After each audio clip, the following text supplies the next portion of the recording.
When the cameras started rolling, nobody expected the biggest moment of the year to happen live, unscripted, unedited, and unforgettable. Michael B. Jordan walked onto that stage with calm in his eyes and fire in his chest. Elon Musk thought it would be another friendly face-off, a clash of ideas, maybe a few jokes. But Michael wasn't here to entertain. He came with truth. What he said left the room in complete silence. What he played left Elon speechless.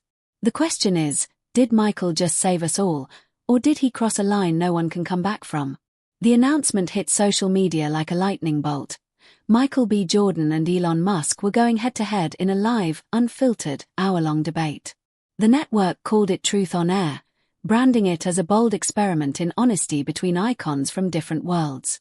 The promotional clip alone racked up millions of views within hours.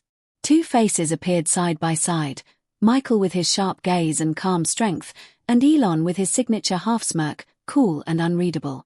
The host, veteran broadcaster Jay Anders, teased a night of hard truths, deep questions, and no rehearsals. This wasn't just another talk show. This was a collision course. People marked their calendars. Fans, haters, and the simply curious made plans to watch it live. From Silicon Valley to barbershops in Brooklyn, from film schools to Wall Street, everyone had something to say. What would happen when one of the most famous actors alive sat down with the man some called the smartest person in the world, and others called the most dangerous? Behind the scenes, the production team worked overtime. They had one shot to make this broadcast a cultural moment. No edits, no delay, no script. Michael arrived early. He was calm but focused, dressed in a black turtleneck and blazer, with a single note card folded in his pocket. He didn't plan to use it. Elon showed up 15 minutes before air. He wore a grey jacket and black shirt, looking like he'd just walked out of a launch pad. The two met briefly backstage. Their handshake was short. Michael gave a nod. Elon just looked at him, silent, calculating. The host tried to keep the mood light, but everyone could feel it. The tension was real. Michael stood by the curtain, staring at the stage. Elon tapped something into his phone. The show opened with applause, flashing lights, and Jay's familiar voice welcoming viewers across the world. "Tonight," he said, "we have a conversation that might just shape how we look at power, truth, and the people who lead us into the future." The camera panned to Elon first. He leaned back casually, eyes darting toward the crowd, then to Michael, who sat upright, hands folded, expression unreadable. The questions started simple: what drives them, what they believe about the future. But the energy in the room told a different story. This wasn't going to stay polite. Michael's answers were short, but thoughtful. He spoke about community, responsibility, and giving back. Elon kept his replies technical, leaning into logic, brushing off emotion. When the host asked about wealth inequality, Elon smiled and said, "There's a cost to progress. Not everyone is meant to come along for the ride." Some in the crowd nodded. Others froze. Michael didn't respond. Not yet.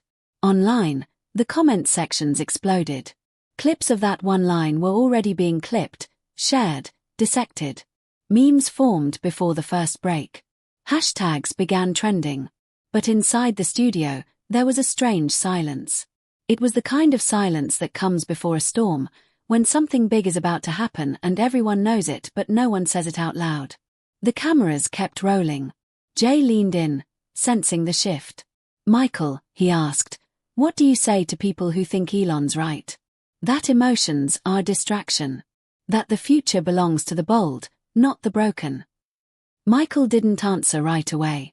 He looked over at Elon, who was already half grinning, ready to counter. Then Michael said quietly, "Sometimes the people who build the future forget who they're building it for." The audience didn't clap. They didn't cheer. They just watched, leaning forward. That moment, quiet and slow, held more power than any punchline. Jay, ever the pro, moved on. But the line stuck. Elon adjusted in his seat. He glanced at Michael, and for the first time, blinked more than once. The next question was supposed to be about space travel, but Michael interrupted. "Can I say something?" Jay nodded. Elon raised an eyebrow. Michael turned to the crowd. I came here to talk about what matters. Not numbers. Not algorithms. People. People are getting left behind. And someone needs to say it. The audience clapped. Just a few at first. Then more. Elon chuckled. You want to save the world with feelings? He asked. Michael didn't look away. No, he said. I want to remind the world it still has a soul. That was the moment the tone changed. The room went colder. The air got tighter. Jay shuffled his cards. Elon leaned in. All right, he said. Let's talk about souls. And just like that, it wasn't a conversation anymore. It was a battle. One built not with fists, but with facts, memories, and the quiet weight of truth. The show had only just begun, but the clash wasn't coming, it was already here. Michael B. Jordan grew up in Newark, New Jersey, in a world where the word future didn't come with guarantees. He was the kid who memorized movie lines in his small room while sirens echoed outside. His mother, Donna, worked at a high school. His father was a caterer and a man of few words but strong principles. Michael watched both work hard, give more than they had, and never ask for credit. His first acting gigs weren't glamorous. He played roles that weren't meant to stand out, but he did. Slowly, the world started paying attention. His breakout came with The Wire, but it was Fruitvale Station that changed everything. He didn't just act. He felt. He lived those moments. His roles grew larger, more powerful. Creed. Black Panther. But off-screen, Michael never left behind the lessons from home. He used his fame to speak on injustice, to fund programs for underprivileged kids, to build a production company that gave voices to those ignored by the system. He never shouted to be heard. He just made sure the message couldn't be ignored. Across the world, Elon Musk was born into wealth in South Africa. Even as a child, he was different. He loved books, computers, and silence. By the time he was a teenager, he had coded his first game. He moved to Canada, then the US, chasing knowledge like a man on fire. He didn't just want to succeed, he wanted to redefine what success meant. He started PayPal, then sold it for hundreds of millions. That would have been enough for most. Not for Elon. He launched SpaceX, Tesla, Neuralink, and other ventures that aimed to push humanity beyond Earth. His fans call him a genius, a visionary. His critics call him reckless and cold. He shrugs off both. For him, results matter more than feelings. He doesn't explain himself. He moves fast, breaks rules, and lives in a world built by numbers and code. While Michael fights for stories to be told, Elon builds a future where some stories might no longer matter. Two different men. Two very different maps of the world. The green room before the show was quiet. Michael sat reading over a few notes. He didn't plan on using them, but it helped to hold something solid. Elon paced slightly, looking at the monitors, checking his phone. A producer offered water. Michael nodded, Elon declined. Neither spoke. Jay, the host, entered briefly to give last-minute details. Stay sharp, he said. It's not a debate, but it could turn into one. Michael smiled faintly. Elon didn't react. A few moments before airtime, a stagehand asked if they needed anything else. Elon requested silence. Michael asked for a moment alone. He stood by the door, eyes closed. In his mind, he pictured his mother watching from home. He heard her voice, steady and warm, speak for the ones who can't. As they walked out, side by side, the energy between them was electric. They didn't speak. They didn't need to. Jay welcomed them, the crowd clapped, and the show began. But the air wasn't casual. It was tense, like two boxers in the first round, each testing the other's stance. Jay's questions started safe, but Michael's answers carried depth. He talked about how power should protect, not punish. He shared a story about a kid he met who wanted to act but had never seen someone who looked like him on screen. Representation isn't just about movies, Michael said. It's about being seen at all. Elon leaned back, unimpressed. You're still thinking small, he said. This is about saving the species. Not emotions. That line sparked something. Michael didn't flinch, but his jaw tightened. He didn't respond, Not yet. Elon went on to talk about Mars, self-driving cars, and brain-computer interfaces. The words sounded exciting, even magical. But something felt missing. Jay turned to Michael. What do you make of that? Michael paused. I think saving the species starts with saving each other. There it was again, the quiet truth that didn't need volume. Elon scoffed. What's the plan then? Hugs for humanity. Some in the audience chuckled. Michael smiled. Just a little. No, he said. But maybe listening would be a good start. This wasn't just a conversation. It was a mirror being held up. Two men, two visions, one world. Elon believed in a future run by machines and logic. Michael believed in a world held together by care and connection. Both had fans. Both had critics. And now, for the first time, they were forced to face each other. Not online, not in edited interviews, but in real time. And something about that made everything feel bigger. More dangerous. More honest. Jay looked between them, sensing the current shifting. He asked the next question carefully. Do you believe the other is helping or hurting humanity? Elon answered fast. Michael means well, but he's stuck in the past. Michael answered slower. I think Elon forgets the past is still someone's present. The crowd didn't know what to do. Clap. Stay silent. They chose the latter. The show was heating up, not because of raised voices, but because of the truth behind the words. This was a war of ideas, and every line was a jab. Elon wasn't smiling anymore. Michael hadn't stopped watching him. And the audience. They were holding their breath, waiting to see who would blink first. The show had been moving fast, but the tension was building slow, like a kettle just before the whistle. Jay's voice remained smooth, his tone measured, but his eyes were tracking every shift in mood. So far, the talk had danced around big themes, technology, the future, success, empathy, but nothing had hit the core yet. Then came the question that cracked the surface. Jay looked at Elon and asked, You've said before that in order to push humanity forward, we have to make sacrifices. What kind of sacrifices are you talking about? Elon leaned forward slightly, speaking with no hesitation. Not everyone gets to come along, he said. Some people don't add value. Some people hold us back. If we waste time on everyone, we'll never save anyone. A hush fell. You could feel it across the studio, a cold breeze in a warm room. Elon looked pleased, as if he had just said something wise. But Michael didn't blink. He sat still, eyes locked on Elon, breathing steady. Jay gave a quick look to the producers, unsure if he should move on. Then Michael spoke, soft, slow, but each word carried weight. When I was 12, he said, my mom got diagnosed with a rare disease. The meds were expensive. We couldn't afford them. We had to pick which bills to pay, which meals to skip. You talk about sacrifice like it's theory. For most of us, it's daily life. The crowd was silent.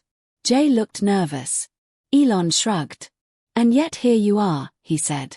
Stronger for it. Isn't that the point? Michael leaned forward now, his voice low and sharp. The point is, people are dying while you're building rockets.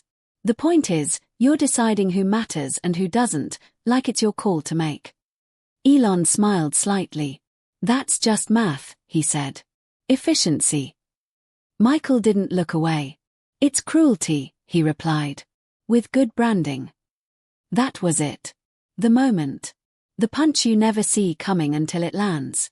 Elon looked taken aback, not by volume, not by drama, but by the clarity of it. The room didn't cheer. It didn't boo.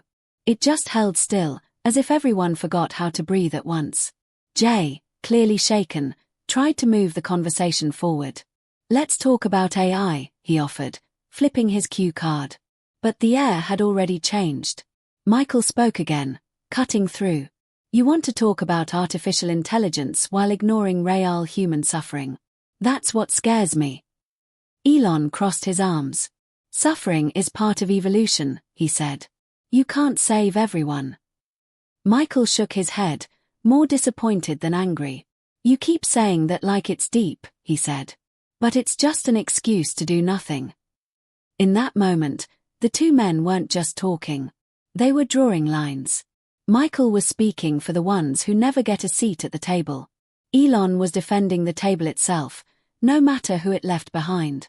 Viewers at home were glued to their screens. Some were tweeting out clips in real time. Others just stared, unable to believe what they were watching. But inside the studio, it was even more intense.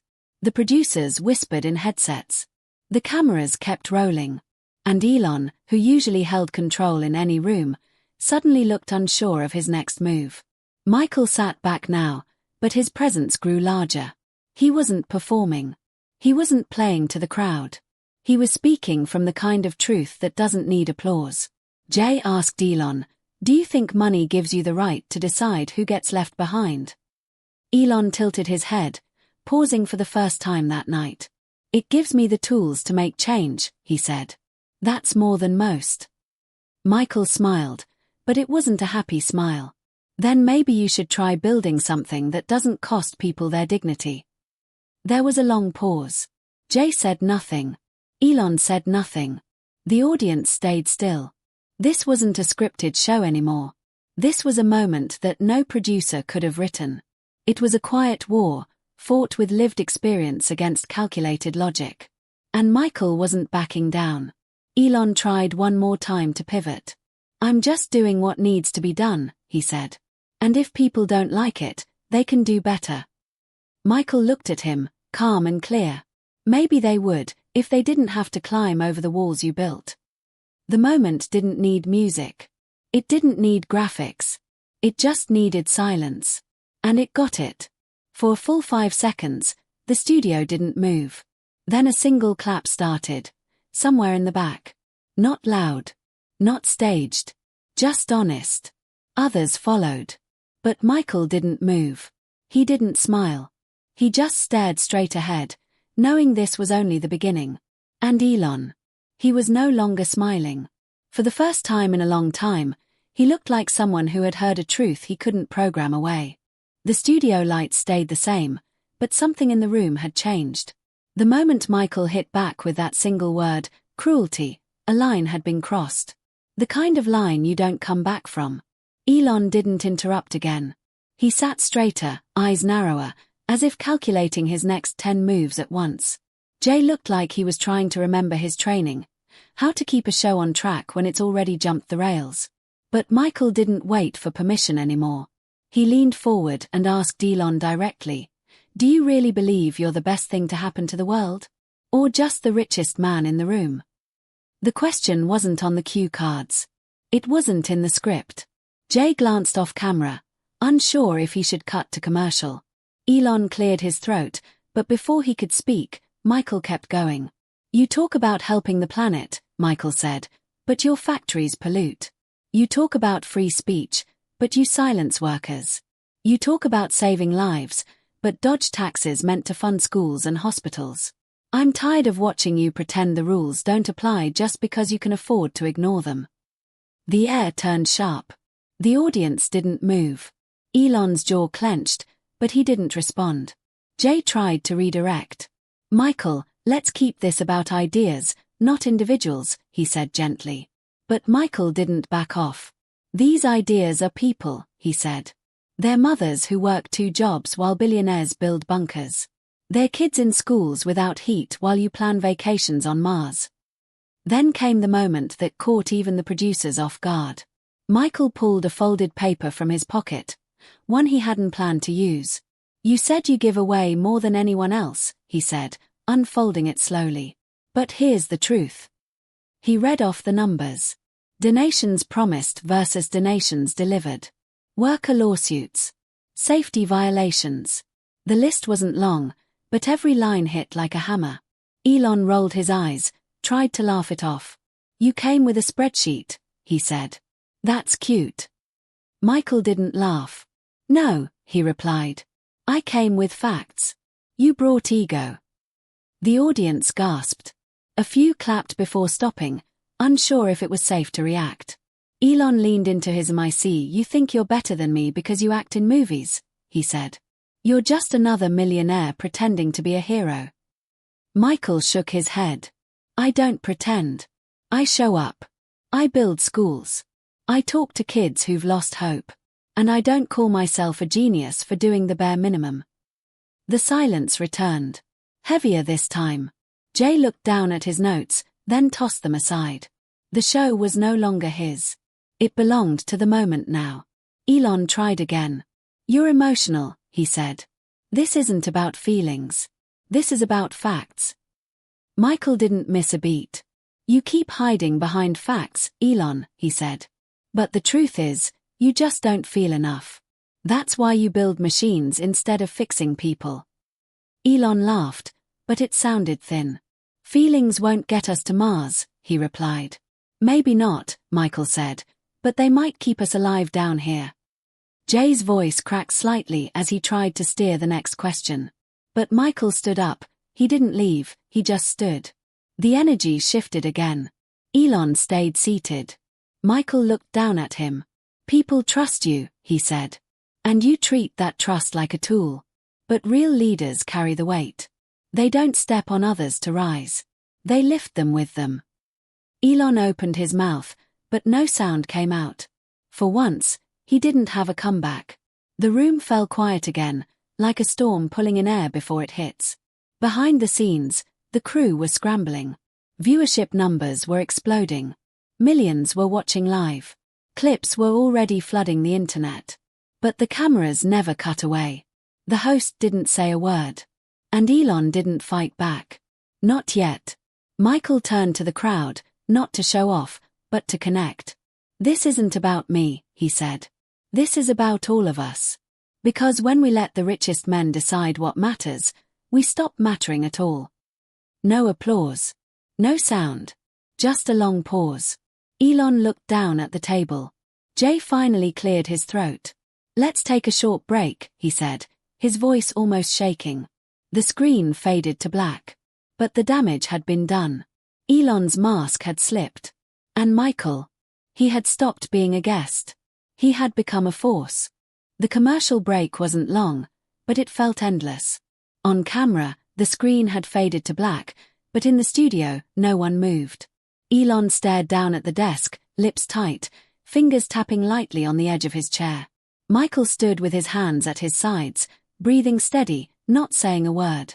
The audience remained frozen, as if afraid that even shifting in their seats would break the spell. Jay tried to sip water but couldn't stop glancing between them, knowing something had cracked open and the pieces weren't going back where they belonged. The producers spoke through headsets, but no one dared to cut the feed. There was too much momentum, too much truth already poured into the air. When the cameras came back on, no music played. The lights stayed dim. Jay's voice came through, quieter now. We're back, he said. And things got real. Let's continue.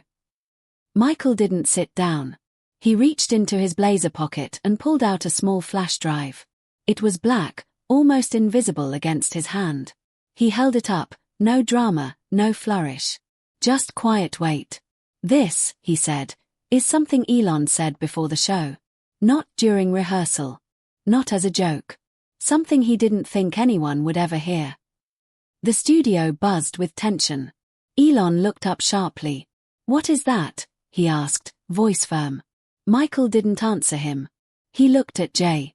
You run this show, he said. So it's your call. But I think people deserve to hear what was said off-air. Jay's throat worked as he swallowed. He looked toward the control room, then back at the stage. Are we rolling? He asked the crew. A silent nod. Jay turned back to Michael and gave a hesitant go-ahead. Michael handed the drive to a producer, who connected it quickly to the board. A few clicks, then silence. Then the audio played. It was Elon's voice. Unmistakable. Calm. Collected. Cold. If they want morality, they should go to church. Business isn't about right or wrong. It's about results. Empathy is inefficient. That's why I cut it out of the process. The words weren't illegal. But they were revealing. They weren't just thoughts, they were strategy. A mindset built to win, not to care. The crowd didn't gasp. They didn't shout. They just sat there, absorbing it like a wave that hit without warning. Elon didn't speak. He didn't deny it. He didn't explain. He just sat still, face unreadable, like a man caught in his own reflection. Michael finally sat down. He didn't say anything at first. He didn't need to. The silence said enough. Then Jay leaned forward, voice thin. "Elon, is that accurate?" Elon blinked slowly. "I say a lot of things," he replied. "Not everything needs to be public." Jay nodded once. "But now it is." Elon didn't argue. For the first time, he didn't even try to spin. He just looked tired. Like someone who had spent years playing a part and suddenly forgot his lines. Michael, still calm, spoke again. "This is what people need to understand. It's not about canceling anyone. It's about clarity. We need to see who's leading us. And we need to decide if that's still the direction we want to go." The crowd was still quiet. But there was something different in the air. A shift. Like the tension had broken, but not the way anyone expected. Jay looked to Elon. "Do you want to respond?" Elon gave a small shake of his head. "There's no point," he said. "People hear what they want." Michael leaned forward. "No," he said. "They hear what you say. And they remember who said it." The rest of the segment passed slowly. Jay tried to move the topic forward, to space travel, to electric cars, to AI. But the words hung heavy. Elon answered, but the spark was gone. His voice was flat. Detached.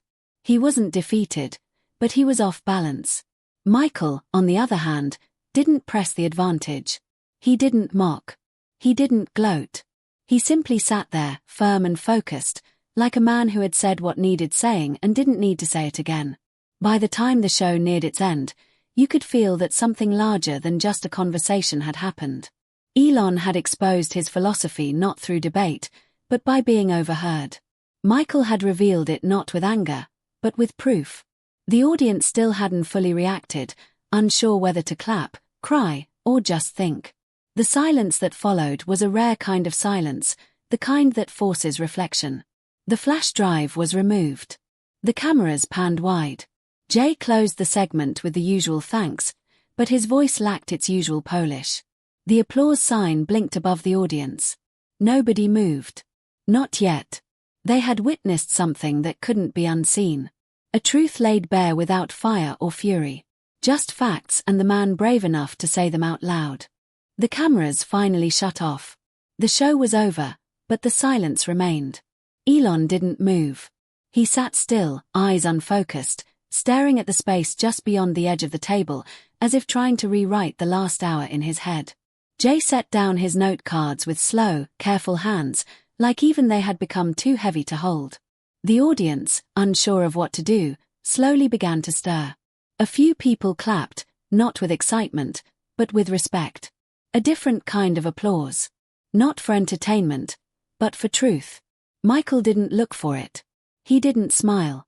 He just stood, adjusted his jacket, and stepped away from the table without a word.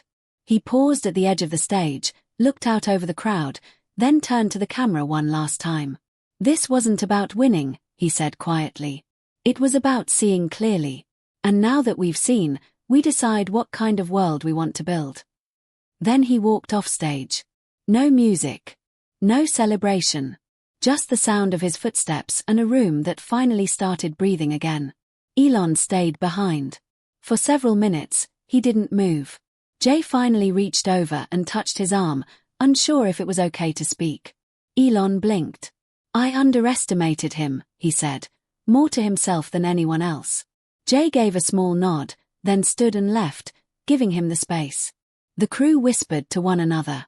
A producer wiped his forehead with a napkin. The moment was already being edited into clips, tweeted, dissected. But none of that mattered in the studio anymore. The show had been a battle, and everyone knew who had walked away with the truth. Outside the studio, the world reacted instantly. Headlines flooded in. Michael B. Jordan shuts down Elon Musk. The moment the crowd fell silent. A flash drive that changed everything. Memes spread, of course, but something deeper took root too. People started talking, not just online, but in real life. In coffee shops. In classrooms. At work. What started as a TV appearance had turned into a cultural reckoning. Elon's fans tried to spin it, saying it was a trap, a setup. But the recording spoke for itself. And Michael? He didn't post. He didn't comment. He didn't need to. The next morning, Michael sat in his apartment, alone. The city buzzed outside, but his place was quiet. He watched the replay only once. Not to see himself, but to make sure he hadn't crossed the line. That he hadn't let pride turn into cruelty. His phone rang non-stop. Agents. Journalists. Friends. He didn't answer. He wasn't looking for praise. He wasn't looking for headlines. He was looking for peace. Because when you tell the truth, even gently, it shakes things. And shaking the world comes with weight. Elon gave a single statement to the press. It was short. Public moments are never the whole story, he said. But I stand by what I build. He didn't mention Michael. He didn't mention the show. He didn't deny the tape. And maybe that said more than anything else could. Weeks passed, but the clip lived on. It was shown in classrooms, debated in think pieces, even played at a few protests. Some called Michael a hero. Others called him emotional. But no one called him wrong. That mattered. Not because he won, but because he reminded people that power should be questioned, not worshipped. That success without compassion is just noise. And that sometimes, the quietest truths speak the loudest. Michael went back to work. He started a new project. A small documentary about kids building their own future, brick by brick, with no billionaires in sight. He never said another word about Elon. He didn't need to. Because some battles aren't about knocking someone down. They're about lifting the truth high enough that no one can ignore it anymore. And somewhere, in a silent studio, a chair still sits where Elon once was, empty, quiet, and waiting for the next person to decide whether they'll face the truth or run from it.